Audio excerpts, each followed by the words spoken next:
જય શ્રી કૃષ્ણ. મારી ચેનલમાં તમારું સ્વાગત છે. આજે આપણે બનાવીશું મેથી બાજરીની ટેસ્ટી પૂરી. મેથી બાજરીની પૂરી. 1 કપ બાજરીનો લોટ, ચોથા ભાગનો લોટ ઘઉંનો,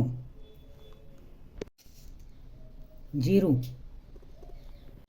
અજમો થોડો હાથની અંદર હથેળીમાં મસળીને નાખવો, તલ, લાલ મરચાંના બીજ,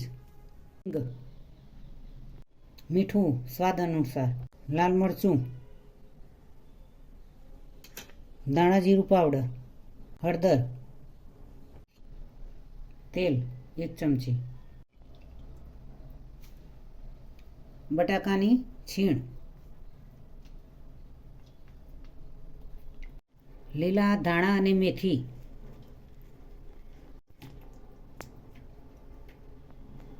મિક્સ કરી દઈશું.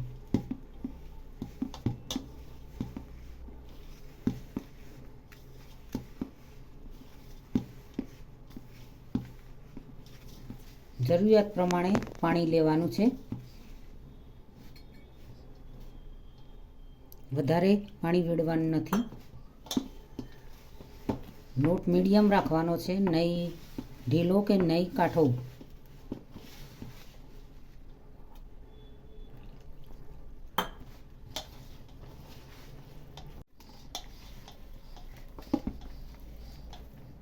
આ રીતે મિક્સ કરીને સરસ એવો લોટ બાંધવાનો. ઢીલો લોટ થઈ જશે તો પૂરી કરવામાં મજા નહીં આવે.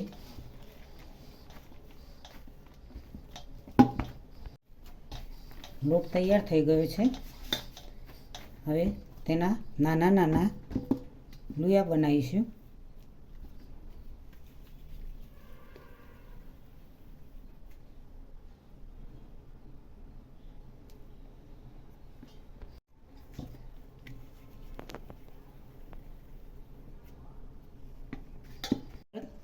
તેલ લગાવી દીધું છે. આ રીતે તેલ લગાવીને ધીમેથી વેલણ ફેરવવાની. આ રીતે પૂરી તૈયાર કરવાની. એના સિવાય પણ તમારે સરસ એવો શેપ આપવો હોય તો આ રીતે વાટકી વડે આપી શકાય.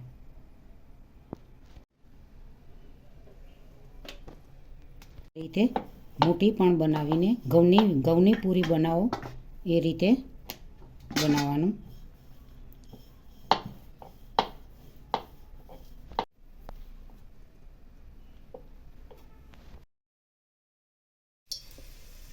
તેલ પણ ગરમ થઈ ગયું છે.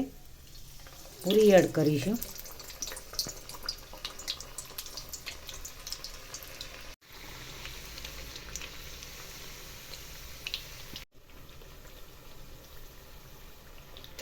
સરસ એવી મસ્ત બાજરીની મેથી પૂરી તૈયાર થઈ ગઈ છે.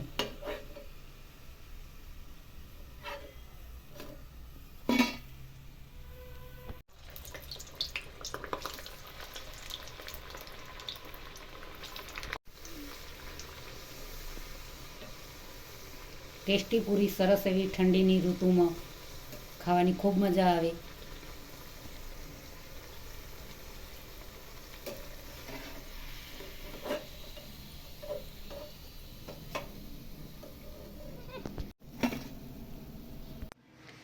આજની રેસીપી મારી સરસ એવી મસ્ત બાજરી મેથી પૂરી તૈયાર થઈ ગઈ છે. શિયાળાની ઋતુમાં, ઠંડીની ઋતુમાં ખાવાની ટેસ્ટી પૂરી ખૂબ જ મજા આવે. તેને ચા સાથે તમે ખાઈ શકો, ચટણી હોય તો ચટણી સાથે ખાઈ શકો, બટાકાની ભાજી શાક સાથે તમે ખાઈ શકો, અથાણા સાથે પણ ખાઈ શકો. અનેક શાકભાજી સાથે, અનેક શાક સાથે તમે બાજરી મેથી પૂરી ખાઈ શકો. ખૂબ જ ખાવાની મજા આવે. આ રીતે તમે મેથી ધાણા નાખીને સરસ એવી ટેસ્ટી ઓછા સમયમાં ઘરે જ સરળતાથી બનાવી શકો છો. ભૂખ લાગે કે ખૂબ જ ભૂખ લાગે, શું ખાવું શું ના ખાવું, તો આ રીતે ઘરે બનાવીને ટેસ્ટી બાજરી મેથી પૂરી તમે બનાવીને જરૂરથી ખાઈ શકો. મિત્રો મહેમાન આવે તો પણ એમને ખવડાવી શકો. બાળકોને પણ આરામથી તમે જ્યારે મન થાય ત્યારે બાળકોને ખાવું હોય તો મમ્મી પૂરી આપજે, તો તમે બાજરી મેથી ટેસ્ટી પૂરી અને ચા સાથે દૂધ સાથે બાળકોને આપી શકો. મારી ચેનલને સબસ્ક્રાઈબ કરજો, લાઈક કરજો, શેર કરજો, બને તો કોમેન્ટ કરજો.